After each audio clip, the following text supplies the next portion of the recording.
Hello বন্ধুরা, আপনারা যারা ফেসবুক নিয়ে কাজ করছেন অর্থাৎ ফেসবুক পেজ নিয়ে কাজ করেন বা ভিডিও আপলোড করেন, তাদেরকে কিন্তু কিছু সেটিংস অবশ্যই জানতে হবে।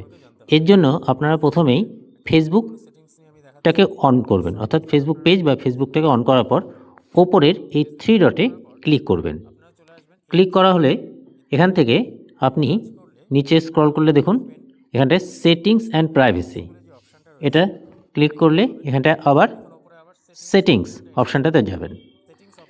এখানটা আসার পর আপনি একটু সময় নেবে হয়তো, তো এখান থেকে দেখুন নিচের দিকে, এবার নিচের দিকে স্ক্রল করলে আপনি আসবেন এই ব্রাউজার, এই ব্রাউজার বলে অপশানটাতে কিন্তু আপনাকে আসতে হবে। এরপর এখানটা দেখুন cookies and cash, cookies and cash এটাকে কিন্তু ক্লিয়ার করতে হবে।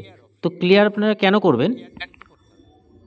দেখুন কুকিজ অ্যান্ড ক্যাশ ক্লিয়ার করলে কি হয়, এটি করলে আপনি যেসব ওয়েবসাইটে লগ ইন করেছিলেন সেই সব সাইট থেকে আপনি লগ আউট হয়ে যাবেন, অর্থাৎ আপনাকে আবার পাসওয়ার্ড দিয়ে কিন্তু প্রবেশ করতে হবে। আর এটি কেন করা হয়? এটি করলে আপনার ব্রাউজার বা অ্যাপে জমানো যে সমস্ত অপ্রয়োজনীয় তথ্য সেটা কিন্তু কমে যাবে। এর ফলে কোনো ওয়েবসাইট লোড হতে সমস্যা হলে বা স্ক্রিন যদি ঠিকঠাক কাজ না করে অর্থাৎ ফরম্যাটিংয়ের যদি ইস্যু হয় তাহলে সেটিও কিন্তু ক্লিয়ার হয়ে যাবে।